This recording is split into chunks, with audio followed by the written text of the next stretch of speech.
Hey, Attorney LaConya Murray with Off the Mark IP Solutions, helping clients throughout the United States with trademarks, copyright, and business development solutions. Coming with you today really quick to discuss something that I've again been seeing in one of the Facebook groups that I'm a part of. Was made aware that there is a website called EBusinessASTcom that is stealing people's courses. They're stealing high-end courses and they're selling them for like dirt cheap, and it's terrible. If you are a course creator, you probably need to go check that site right now to make sure that your site is not up there. And if you're not a course creator, do not support this business that's using infringing material to make money. Okay, it's just like buying pirated music. You know, people work really, really hard to create these courses, and it's terrible that people spend all this time creating courses just to have them ripped off. And to be clear, when I'm talking about ripping them off, I'm not saying that they took an idea and they remade the course. I'm saying that someone actually stole the entire course and they uploaded it. And this is something that I was talking about over and over a few months ago. This is something that I really talked about, is protecting your digital content, and protecting your courses. What can you do? And the answer that we came up with was registering as a copyright.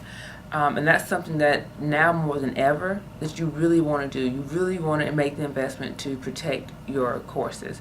And again, like I told you, it's not that the investment is not that big to protect your courses. And some of the benefits is that when you have courses that have been copywritten and been registered, now you can sue in federal court for statutory damages. You can't even bring a lawsuit without a registration. Even though you might have a common law interest in your material, you can't bring suit without a registered copyright. And and there's also a difference of money. When you register, if you register before the infringing happens, you can be awarded statutory damages. If you wait, then you only can be limited to actual damages. But back to, okay, so maybe you haven't registered and you see your course out there. Does that mean that you're without hope? No, it doesn't.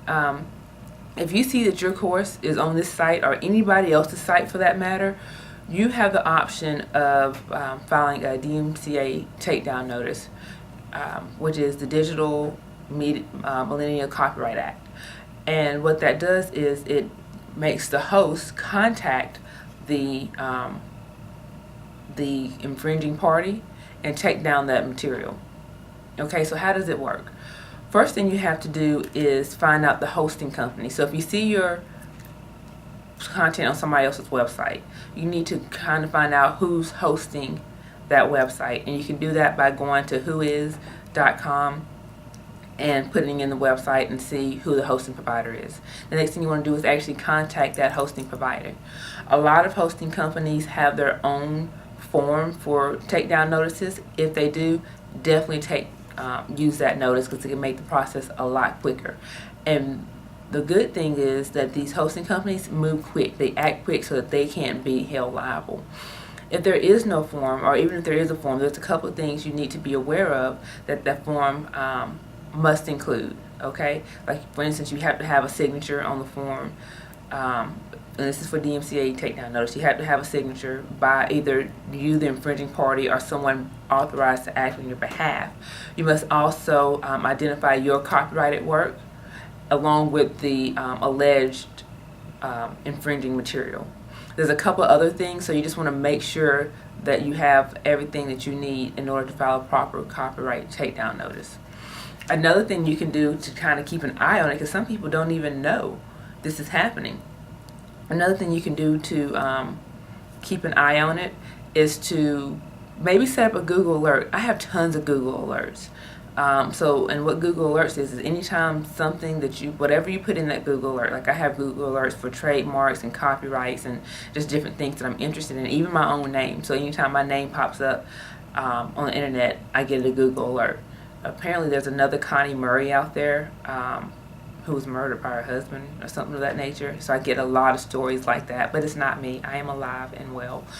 But yeah, set up a Google Alert for your course just to keep an eye on it. In the group discussion about this event that happened yesterday, someone mentioned that it can get really expensive, trying to fight these people and doing these takedown notices that they spend, anywhere between $1 and $2 grand just on attorney fees, trying to chase and fight these people that are taking their courses. Which is true, it can get expensive, right? Which is another reason that I created my copyright master class, because it could get expensive. But if you are a course creator, or if you're a content creator and that's something that you do on a regular basis, it would benefit you to be able to do these things yourself in order to save some money. Again, that's in my course, we discuss in more detail your remedies for what you can do if you find someone infringing. It comes with the actual forms, like templates for cease and desist. It comes with the templates for DMCA takedown notice. It comes with a lot of information. And another thing you want to be sure of when you're filing these notices is that the work is actually protected by copyrights. Okay? So, again, these are people that are actually, let's say for instance, they take my course and they upload it completely. This is not the example of me having an idea for a copyright course and then they go and say, oh, I want to do one too, and then creating their own course, because there's no copyright protection in that. So you just want to make sure that when you file these notices that you're actually filing for something that you have protection in. And again, that's something else that the course talks about.